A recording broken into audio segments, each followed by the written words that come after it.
नमस्कार. आवाज माझा वृत्तवाहिनीत आपल्या सगळ्यांचं स्वागत. वळ्याच्या काही ठळक घडामोडींकडे. पिसे टेमघर जलवाहिनीतून दररोज 12 कोटी लिटर पाणी चोरी. ठाणे DCC DLRC बैठकीत बँकांच्या कामगिरीवर जिल्हाधिकाऱ्यांची नाराजी. काय दिले कडक निर्देश? आणि ठाण्यात गुढीपाडव्याला उभारली 10,000 चौरस फुटांची महारांगोळी.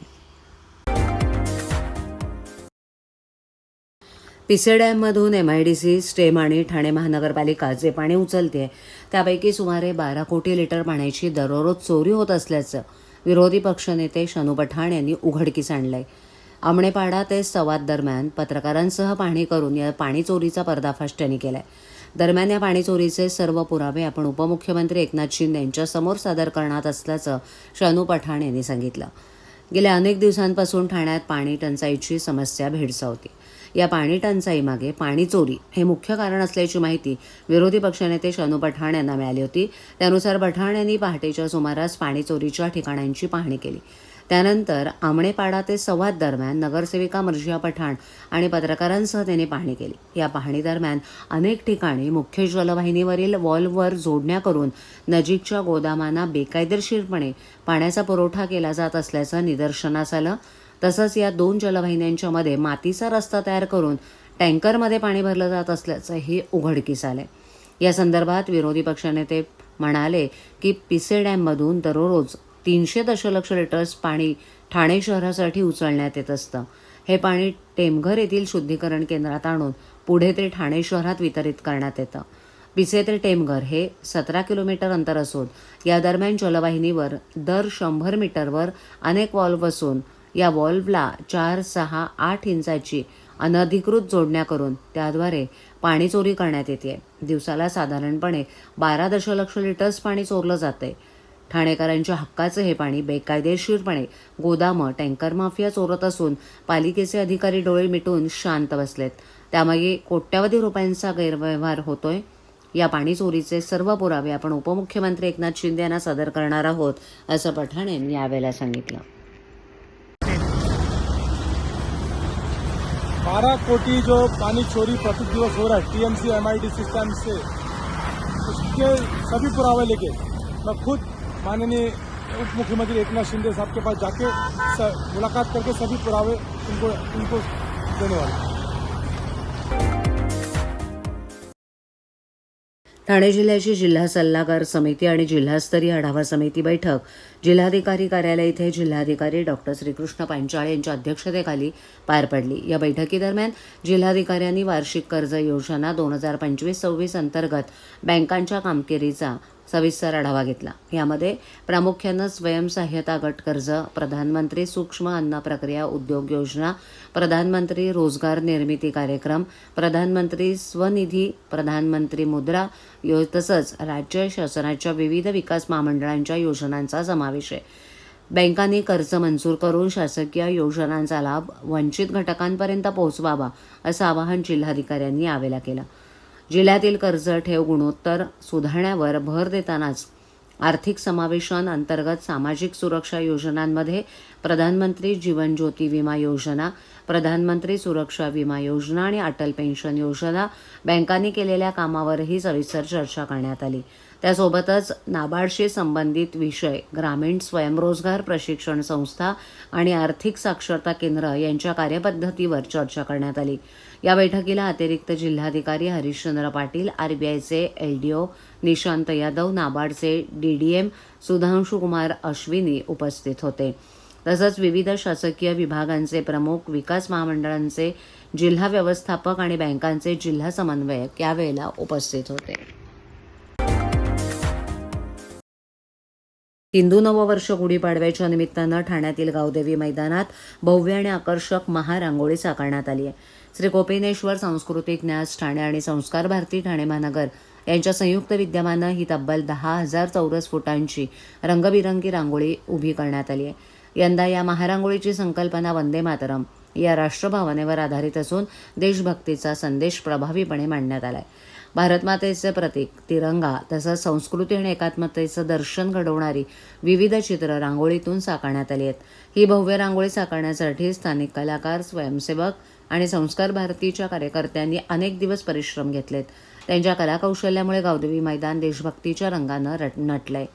या उपक्रमामुळे ठाणेकरांमध्ये उत्साहाचं वातावरण निर्माण झालं असून मोठ्या संख्येनं नागरिक मैदानावर येऊन या अद्वितीय कलाकृतीचा आनंद घेत आहेत.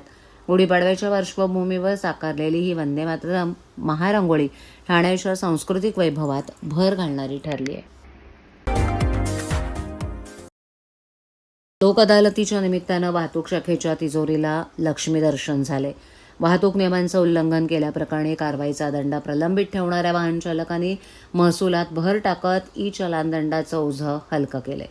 ठाणे शहर वाहतूक शाखेच्या 18 युनिट अंतर्गत केलेल्या कारवाईत तब्बल 9,354 खटले निकाली काढलेत. त्यामध्ये एकूण 1,38,53,300 इतका थकीत दंड वसूल करण्यात आलाय. वाहतूक नियमांचं उल्लंघन केल्याप्रकरणी ठोठावण्यात आलेला दंड न भरणाऱ्या वाहन चालकांवर खटला दाखल करण्यात येतो. अशी प्रलंबित प्रकरणं निकाली काढण्यासाठी प्रमुख जिल्हा आणि सत्र न्यायाधीश SB अग्रवाल यांच्या मार्गदर्शनाखाली ठाणे जिल्हा विधी सेवा प्राधिकरणाचे सचिव रवींद्र पाजणकर यांच्या पुढाकारानं नुकतेच राष्ट्रीय लोक अदालतीचं आयोजन करण्यात आलं होतं. या अदालतीत खटले निकाली काढले असून वाहनधारकांनी आपली थकीत दंड न्यायालयात जमा केला असल्याची माहिती वाहतूक विभागाचे उपायुक्त पंकज शिरसाट यांनी दिली. वाहतूक पोलिसांकडून दंडाचे चलान वाहनधारकाच्या मोबाईलवर पाठवले जाते. यात दंड भरण्याकडे दुर्लक्ष करणाऱ्या वाहन चालकांवर खटला दाखल केला जातो. अशी हजारो प्रलंबित प्रकरणं तडजोडी अंती निकाली काढण्याची संधी दर 3 महिन्यांनी होणाऱ्या राष्ट्रीय लोक अदालतीमध्ये उपलब्ध केली जाते. त्यानुसार थकीत चलान दंड भरणाऱ्या वाहनधारकांना सवलत देण्यात येते.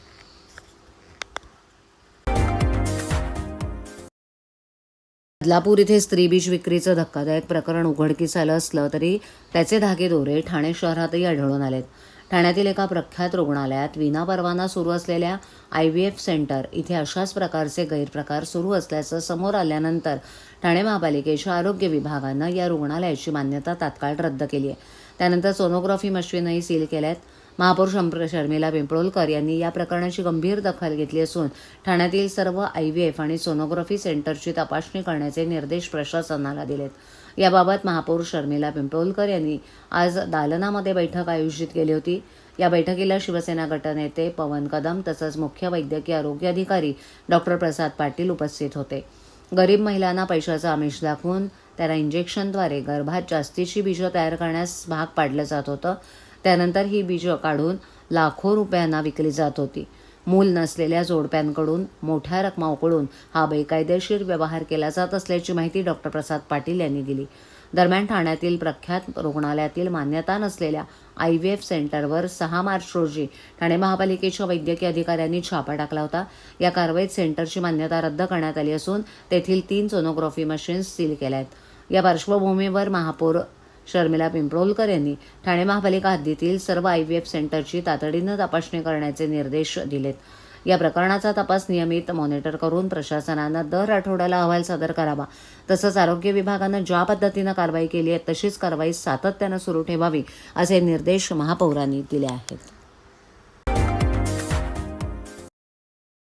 ठाणे महापालिकेकडून पाणीपट्टीच्या थकीत रकमेवरील व्याज, दंड, प्रशासकीय आकारामध्ये 100% सूट सवलत देणं असून पाणीपट्टीवरील थकबाकी वसुली मोहीम तीव्र करण्यात आली आहे. 1 ते 16 मार्च 2026 या 16 दिवसात पाणीपुरवठा विभागामार्फत एकूण 14,98,02,133 रुपये इतकी वसुली करण्यात आली आहे. थकीत पाणीपट्टीवर देण्यात आलेली सवलत 31 मार्च 2026 पर्यंत सुरू असून जे नागरिक आपली पाणीपट्टी भरणार नाही त्याच्या थकबाकीदारांवर 1 एप्रिलपासून कारवाईची मोहीम अधिक प्रभावीपणे राबवली जाणार आहे. तरी नागरिकांनी पाणीपट्टी भरून पालिकेला सहकार्य करावं असं आवाहन महापौरांनी केलंय. या कारवाईत दिवा इथे 202 नळ संयोजनं खंडित करण्यात आली आहेत. 28 पंप जप्त तर 14 पंप रूम सील करण्यात आले आहेत. 75 जणांना नोटिसा बजावण्यात आल्या आहेत. कळवा प्रभाग समितीत 155 नळ संयोजनं खंडित करण्यात आली आहेत. लोकमान्य सावरकर प्रभाग समितीत 63 नळ संयोजनं खंडित करून एकूण 438 जणांना नोटिसा बजावण्यात आल्या आहेत. नौपाडा कोपरी प्रभाग समिती हद्दीत 82 नळ संयोजनं खंडित करून 141 जणांना नोटिसा बजावण्यात आल्या आहेत. वर्तकनगर प्रभाग समितीत 12 नळ संयोजनं खंडित करून 63 जणांना नोटीस बजावण्यात आली आहे. एकूण 533 नळ संयोजनं खंडित करण्यात आली आहे तर 28 पंप जप्त, 14 पंप रूम सील करण्यात आले असून एकूण 717 जणांना नोटिसा बजावण्यात आल्या आहेत.